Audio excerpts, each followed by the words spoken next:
Hello and Fakhar रागले to all of you. मैं हूं फ़खर यूसुफज़ई और आप देख रहे हैं डिबेट विद फ़खर। आज की डिबेट में बात करेंगे एक तो चाइना और इंडिया के रिलेशंस के हवाले से बात करेंगे।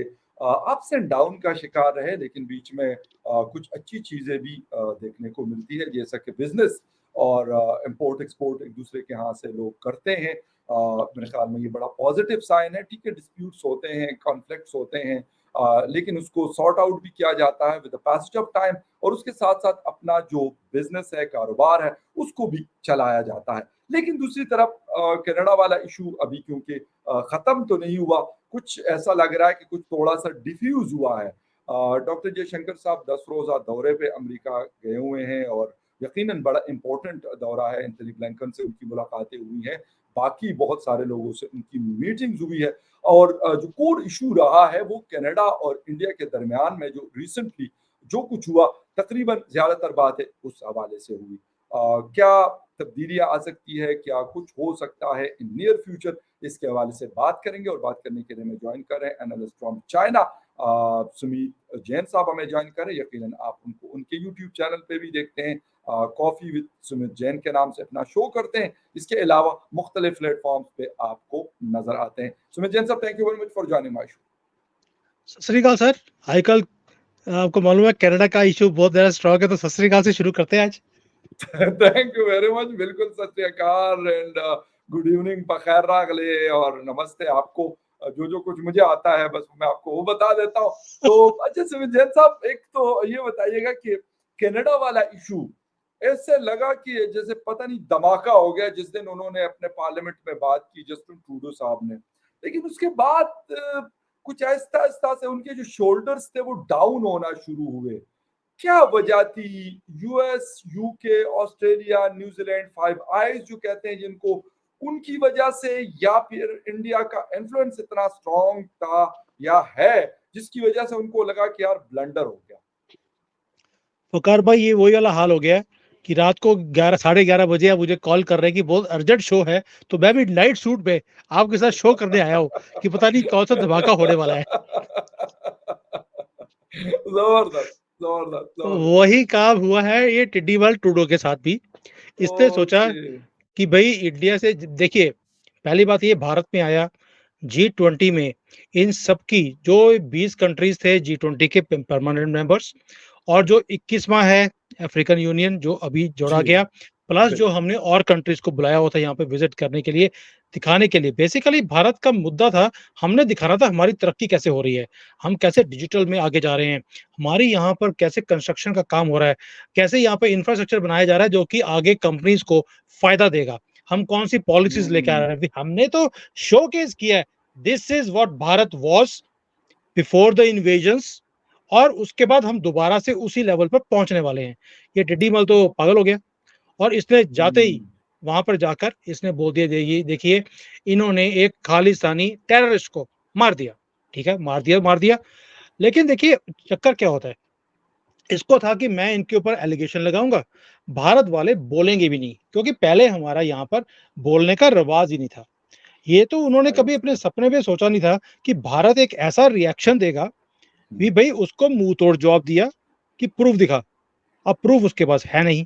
ऊपर से हमने की वीजे कैंसिल कर, कैनेडियंस के वीजे, कभी ये अपने सपने में सोच नहीं सकते थे कि हम एक डेवलप्ड कंट्री, कनाडा वाले या, सोचते हैं अपने आप को एक बिल्कुल। डेवलपिंग कंट्री, हमारे कंट्री का वीजा बंद कर दे।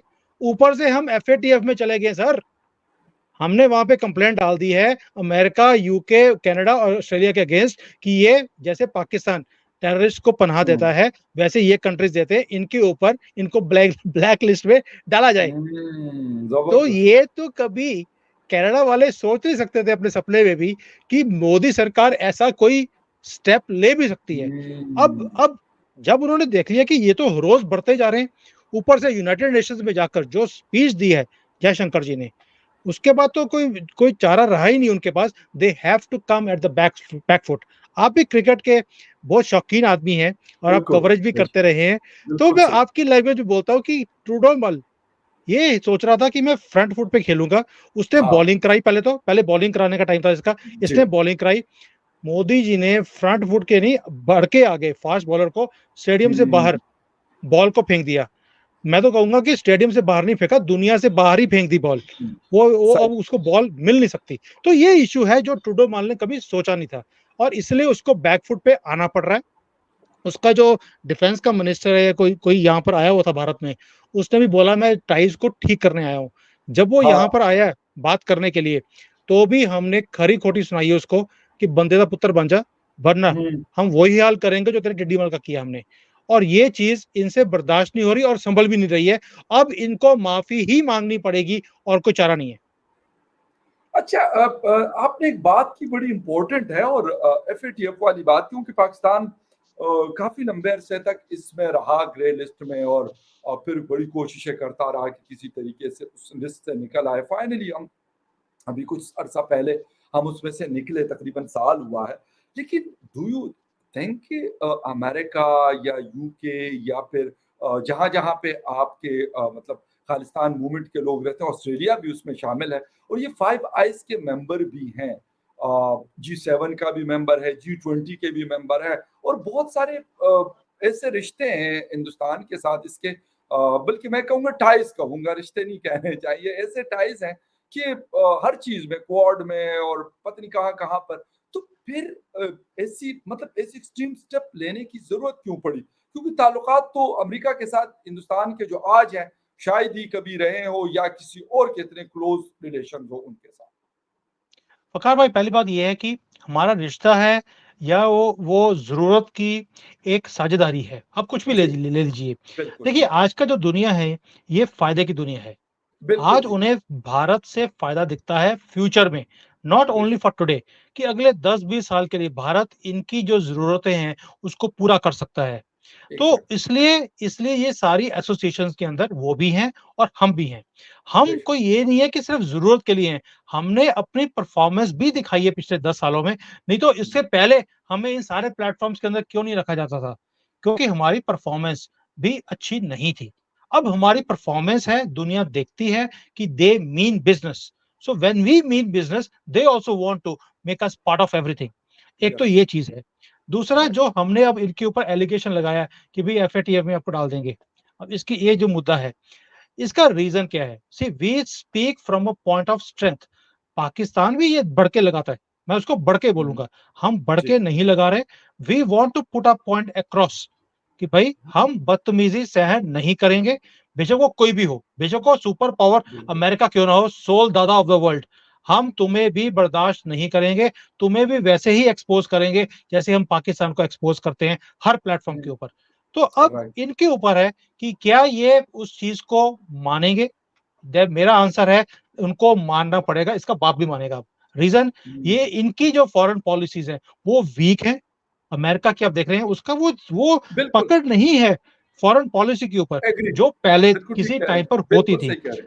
और इस वक़्त अगर आप ब्लिंकन को देखें या किसी भी और फॉरेन मिनिस्टर को जयशंकर के साथ कंपेयर करें, आपको पता लगेगा कि वो सारे इकट्ठे और जयशंकर साहब अकेले एक एक तरफ। इतना हुँ, भार है हमारे फॉरेन मिनिस्टर का और फॉरेन पॉलिसी का। अगर हमने इतनी स्ट्रॉन्ग पोज़ीशन पर आकर भी अपने पॉइंट को अक्रॉस नहीं डालना थ्रू एनी मीन्स, फिर कब डालना है? जब आप वीक पोज़ीशन बिल्कुल, में। तो हुँ, अगर अभी आप नहीं डालोगे, तो this is the right time where Bharat is rising. We are हुँ, going to rise for the next 20, 30, 40 years. We are the answer for world's problems today. और यही जयशंकर जी ने बात भी करी।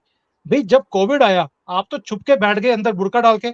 हम पूरी हुँ, दुनिया में दवाइयां भेज रहे थे। आप कहाँ थे?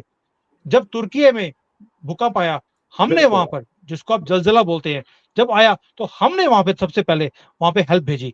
बाकी कंट्रीज के अंदर भी उन्होंने गिना लाइन लगा दी उन्होंने। अफ्रीका में प्रॉब्लम्स आ रही हैं, हमने उनके साथ साथ दिया। उनको कभी भी आपने ना तो कोई स्टेटस दिया, ना कभी इज्जत दी। हमने उनको G20 का G21 करके परमानेंट मेंबर बनाया। अभी बिल्कुल। यूनाइटेड नेशंस के अंदर भी हम उनको दे रहे हैं। That means we are showing to the world, we are the answer for the problems, you are part of the problem. दोनों में वो फर्क है। सही। नहीं, लेकिन एक चीज़ और है, और वो ये है कि अमेरिका यकीनन इन्फ्लुएंस करता रहा है वर्ल्ड की पॉलिसीज़ को।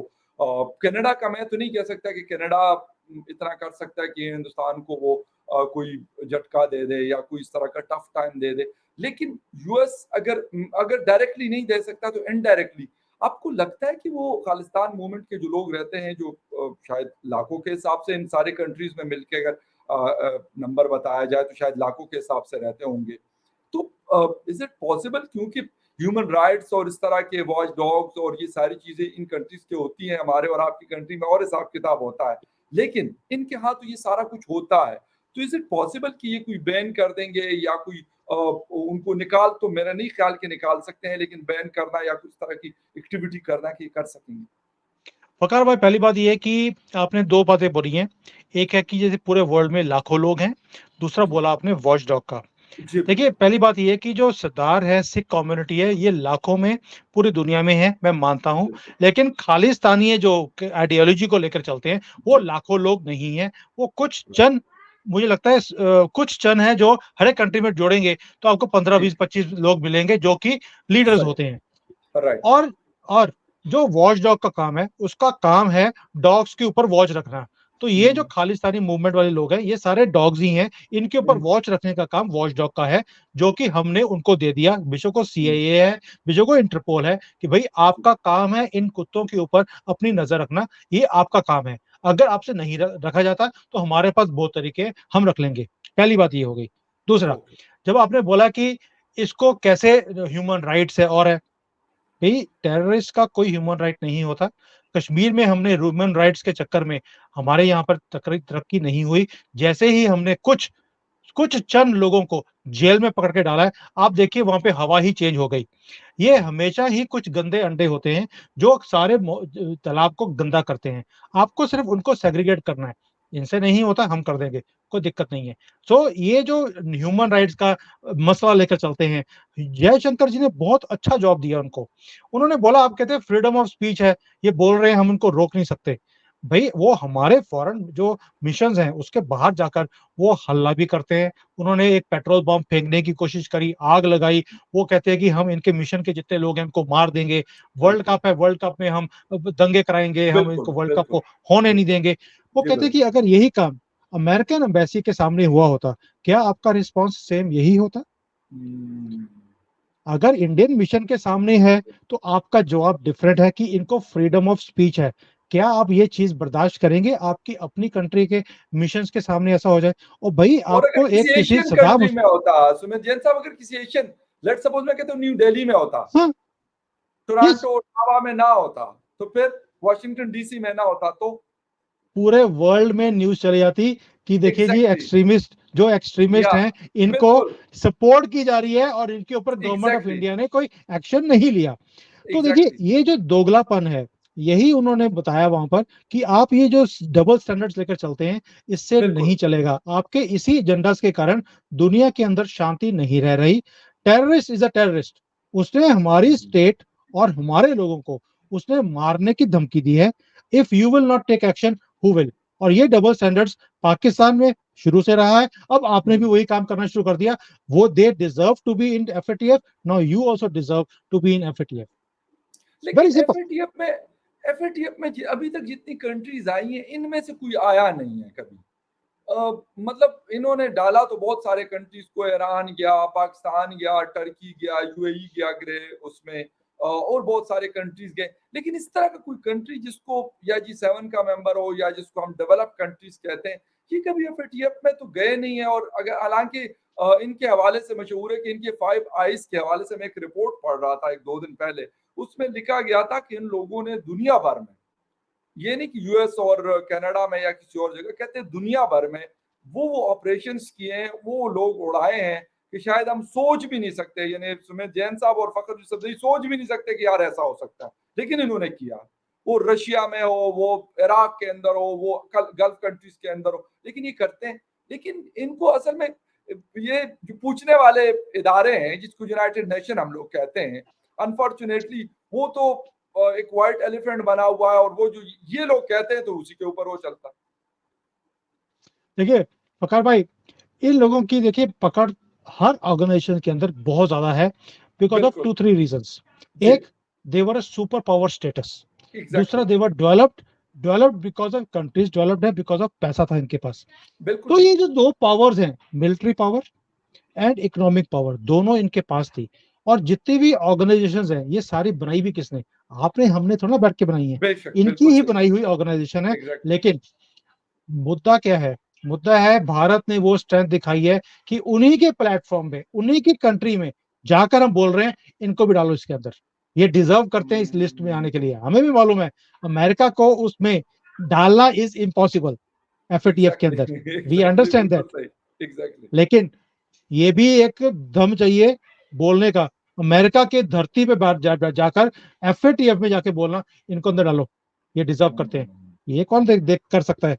ये भारत ने वो स्ट्रेंथ दिखाई है, बिकॉज वी नो हमारी आज स्ट्रेंथ क्या है, both internally also and externally. अभी आप सोच के देखिए, हमने एक प्रोग्राम किया ग्लोबल साउथ का, 122 या 25 कंट्रीज आई उसमें, सबने बोला तुसी साडे बॉस। बिल्कुल। ऐसा कभी होता है? भी देर आर नेगोशिएशन, कोई और कंट्री आएगा वो बोलेगा नहीं जी हिंदुस्तान नहीं होगा, ऑस्ट्रेलिया बोलेगा मैं बनना चाहता हूँ, या लैटिन हुँ, अमेरिका से कोई बोलेगा कि मैं बनना चाहता हूँ। किसी ने अपोज ही नहीं किया, उन्होंने बोला मोदी जी हमें आपके ऊपर विश्वास है, तुसी साडे बॉस। और ऑस्ट्रेलिया वाले ने तो बोल भी दिया ना कि भाई मोदी इज द बॉस। कहां बोल रहा या है? अपने देश में, ऑस्ट्रेलिया में खड़ा होकर बोल रहा है in my country also Modi is the boss. और यही चीज है जो हमें डिफरेंट करती है बाकी कंट्रीज के साथ। अभी आप सोच, एक चीज मैं आपको और पूछता हूँ, जी, जी, मोदी जी को आपने देखा है पिछले 9 सालों में, कोई जी। ऐसा कंट्री नहीं है जहां पे गए और इनको हाईएस्ट अवार्ड नहीं दिया गया, इंक्लूडिंग उम्मा कंट्रीज। आप मुझे जी। बताइए, कौन बाइडेन को किसी कंट्री ने कोई अवार्ड दिया? शी जिनपिंग को किसी ने दिया? क्या किसी और कंट्री के किसी प्रेसिडेंट को, प्राइम मिनिस्टर को इतने अवार्ड दिए गए, हाईएस्ट हुँ, अवार्ड्स जो मोदी जी को मिले हैं? तो ये आपको क्या लगता है, मोदी जी की शक्ल बहुत अच्छी है and he is like mister universe, सही। कि जहां जाते हैं तो लोग फिदा हो जाते हैं? नहीं, ऐसा नहीं है। उसका एक तो परफॉर्मेंस है अपने कंट्री के अंदर, कि ये बिल्कुल ठीक। नेशनलिस्ट है, बिका हुआ आदमी नहीं है। देखिए, जब कोई बिका हुआ किसी कंट्री में जाएगा उसकी इज्जत नहीं होगी, उनको लगता है ये करप्ट आदमी है। यही चीज पाकिस्तान के हुक्मरानों के साथ भी रही और हमारे साथ भी हुँ, रही। लेकिन अब उनको लगता है यार ये आदमी क्लीन आदमी है, ये बिक नहीं सकता, झुक नहीं सकता, इसलिए इज्जत बढ़ जाती है। और यही जो चीजें हैं वो हमें बाकी कंट्रीज के साथ हमें अलग दिखती है। भारत एक तरफ है आज की डेट में, देखिए मैं इसलिए नहीं बोल रहा हूँ क्योंकि मैं भारतीय हूँ, आई एम अ जी, कॉर्पोरेट कंसल्टेंट, मेरा काम है बिल्कुल, सही को सही दिखाना, गलत को गलत बिल्कुल। दिखाना। आज भारत की जो पोजीशन है वो मोदी जी की परफॉर्मेंस के कारण है, प्लस अब पॉइंट ऑफ स्ट्रेंथ से बात करते हैं तो दुनिया को दिखती है। बिल्कुल ज़बरदस्त किस्म की बात की। सुमित साहब, आपने नरेंद्र मोदी साहब की बात की, बिल्कुल सही है। डॉक्टर जयशंकर साहब की बात की, इसमें भी कोई डाउट नहीं है कि हमने उनको लास्ट कुछ अरसे में देखा, बड़ा एक एग्रेसिव मूड में वो चल रहे होते हैं। मोदी साहब जहाँ जाते हैं, मुख्तलिफ जब हम दौरों पे उनको देखते हैं आउट ऑफ इंडिया, तो यकीनन मेरे ख्याल में हर किसी की ख्वाहिश ये होती है कि यार इस तरह का इस्तकबाल मुझे मिले और इस तरह का रेड कारपेट और इस तरह का प्रोटोकॉल, इसमें कोई डाउट नहीं है। साथ में चाइना है, चाइना भी एक बड़ा मुल्क है, इसमें कोई डाउट नहीं है। और ये भी हम सुनते हैं कि अगर चाइना और हिंदुस्तान और ये रीजन इकट्ठा हो जाए, तो फिर शायद यूनाइटेड नेशन हो, यूएस हो, वेस्टर्न पावर्स हो, उनकी शायद वक़्त जो है भी वो खत्म हो जाएगी। तो इस तरह की कोई पॉसिबिलिटी भी मोदी जी के या फिर जयशंकर साहब के उसमें हो, है कि पॉलिसी में आपको नज़र आती है कि वो कहें कि यार बस हम कर सकते हैं यार, हम लड़ भी सकते हैं लेकिन हम जुड़ भी सकते हैं। फकार भाई, मैं यहाँ पर चाइना में बैठा हूँ, मैं बिल्कुल हमेशा सही। चाइनीज को बोलता हूँ कि जी, भारत ने हमेशा बोला है वासुदेव कुटुंब, मतलब कि पूरा वर्ल्ड हमारी एक फैमिली है, और एग्ज़ैक्टली। मिलकर हम जो इश्यूज हैं, ये कनेक्टेड वर्ल्ड है। आपके इश्यूज और मेरे इश्यूज कॉमन है, आपके इश्यूज को मैं सॉल्व कर सकता हूँ, मेरे इश्यूज को यस, आप सॉल्व कर सकते हो। बेशक। हर एक कंट्री में कोई ना कोई फॉल्ट लाइंस है, तो इसको इकट्ठे मिलकर ही हम काम कर सकते हैं। भाई अगर हम, आप सोच के देखिए, रशिया के साथ अमेरिका के साथ रिलेशंस बना सकते हैं, ईरान और इराक के साथ हम बना सकते हैं, हम इसराइल के साथ और जो बाकी मिडल ईस्ट कंट्रीज हैं उनके साथ रिलेशन बना सकते हैं, तो चाइना के हुँ, साथ क्यों नहीं बना सकते? What is the problem? बिल्कुल। प्रॉब्लम ऐसा नहीं है। और यहाँ तो यहाँ मैं चाइना में बैठकर मैं एक कॉन्सेप्ट को प्रमोट करता हूँ हमेशा, उसका नाम मैंने रखा है Chindia. China plus India can be Chindia. इसको मैं बोलता हूँ हमेशा कि जैसे इंडिया को हम बोलते थे गोल्डन चिड़िया, ये भी बिल्कुल, साउथ ऐसे ही करता है जैसे यस, चिड़िया हो, बिल्कुल, चिड़िया। बिल्कुल, तो बिल्कुल, आई सेड बिल्कुल। इफ इंडिया और चाइना इकट्ठे हो जाएं, आपके पास हार्डवेयर पावर है तो हमारे पास सॉफ्टवेयर पावर है, हम बिल्कुल दोनों को ठीक। इकट्ठा कर दें, कोई माई का लाल हमारे सामने खड़ा हो नहीं सकता, और टर्म्स हमारी होंगी। आज अमेरिकन अपनी टर्म्स को डिक्टेट करते हैं सारे वर्ल्ड के ऊपर, लेकिन अगर यस, चाइना इंडिया इकट्ठे हो जाए, हम इनको नचाएंगे अपनी उंगलियों के ऊपर, ये हमारे सामने कुछ कर ही नहीं सकते। They are so much dependent on us. But या प्रॉब्लम क्या आती है, हिंदुस्तान हमेशा ही एक सॉफ्ट पावर लेके चलता है। दूसरी कंट्रीज जो है जैसे चाइना है, ये हार्ड पावर के ऊपर डिपेंडेंट है। इनको लगता है यार हम जोर जबरदस्ती से कुछ भी करवा लेंगे। हिंदुस्तान वो पुराने वाला हिंदुस्तान नहीं रहा कि भाई अब हम कोई बात नहीं, अब जो माई बाप जो मर्जी कर लो, हम बोलने वाले नहीं है। ये मोदी जी की सरकार है। ये if you are loveful to us, we will show love back to you. You show us eyes, हम उसी भाषा में जवाब देंगे जो आपको समझ आती है। तो ये जो एक पावर पॉइंट है स्ट्रेंथ का, और इसको थोड़ा सा बढ़ावा, इस जो खलकी है जो को दिखती है, इसको बढ़ावा भी देती है वेस्टर्न पावर्स। उनको भी दिखता है कि अगर कहीं चाइना इंडिया इकट्ठे हो गए, ये हमें अपने पीछे लगा लेंगे और हमारे भागने की जगह नहीं मिलेगी। तो ये भी एक चक्कर है जिसके कारण वो इसको फ्यूअल अप करते हैं थ्रू मीडिया। ये मीडिया बहुत बड़ी या पावर है, सोशल मीडिया बेशक। हो, मेन स्ट्रीम मीडिया हो, ये फ्यूल अप करने के लिए बहुत अच्छे प्लेटफॉर्म्स है, और इन लोगों को आता है इन चीजों को यूज करना। इसलिए कभी भी होने नहीं देंगे कि भारत और चाइना इकट्ठे हो जाए। बट अंदर ही अंदर से जो बैक बैक चैनल की हम बातें करते हैं, मैं देखता हूँ यहाँ पर भी एम्बेसीज में जैसी टॉक्स होती हैं और ये बाकी कई चीजें करते रहते हैं, which I will not share with you, but there are lot of things which are happening. Otherwise अगर नहीं हो रही होती, आपको क्या लगता है ये ट्रेड इतना बढ़ जाता? भाई आज हमने अगर कनाडा के साथ नहीं करना था, एक झटके में सारे वीजे कैंसिल कर दिए कैनेडियंस के। आपको क्या यस, लगता है हम बिजनेस चाइना के साथ बंद नहीं कर सकते? ठीक है, we are dependent on certain things on China, but China is also dependent on us. तो हम भी बिल्कुल। चाहें तो हम ये $100 बिलियन जो साल का हमारा डेफिसिट है चाइना के साथ, एक झटके में बंद कर सकते हैं। We can transfer it to some other countries. But क्योंकि बैक चैनल पे कुछ हो रहा है जो टाइप बताएगा आपको। बिल्कुल सही है और मेरे ख़्याल में ये बड़ी ज़बरदस्त चीज़ है, इसको होना चाहिए और उसकी वजह ये है कि जिस तरीके से वेस्टर्न पावर्स पूरी दुनिया को नचाती है, जैसे कि सुमित जैन साहब ने कहा, आपस में मिलकर वो इसलिए नचाती है कि वो स्ट्रेंथन हो जाती है, आपस में इतने सारे कंट्रीज़ मिले होते हैं कि कोई उनके सामने खड़ा नहीं हो सकता। तो अगर इस तरह के यानी 2 बड़ी कंट्रीज़ हैं, हिंदुस्तान भी और चाइना भी, और अगर उनकी पॉपुलेशन मिला ली जाए या फिर साउथ एशिया की पॉपुलेशन मिला ली जाए, तो मेरे ख्याल में वर्ल्ड का 40% या 45% से ऊपर की जो पॉपुलेशन है, वो फिर इन कंट्रीज़ की इंडिया, पाकिस्तान, बांग्लादेश और चाइना की बनती है। तो फिर उस तरीके से कुछ ना कुछ हर किसी के पास इतना है कि वो हो सकता है। टेक्नोलॉजी में चाइना है, स्किल जो है वो हिंदुस्तान के पास है, इंफ्रास्ट्रक्चर उनके पास है। पाकिस्तान के पास भी एक पॉपुलेशन है, लोग स्किल्ड किए जा सकते हैं, बनाए जा सकते हैं, बांग्लादेश से फ़ायदा उठाया जा सकता है। तो ये पॉसिबिलिटीज़ है, लेकिन ये इकट्ठे कौन करेगा? ये बड़ा अहम सवाल है कि ये नरेंद्र मोदी साहब जब 3rd टर्म में आते हैं, तो वो ये स्टेप उठाएँगे या कोई और उठाएगा? एज़ अ वर्ल्ड लीडर उनको देखा जाता है और हिंदुस्तान के लोग कहते भी हैं कि he is a world leader और दुनिया मानती भी है। सुमित साहब आपके टाइम का बहुत शुक्रिया कि आपने शो जॉइन किया and thank you very much for watching debate with Fakhar Yusuf ji. किसी और डिबेट में आपसे फिर मुलाकात होती है, तब तक के लिए टेक केयर एंड बाय।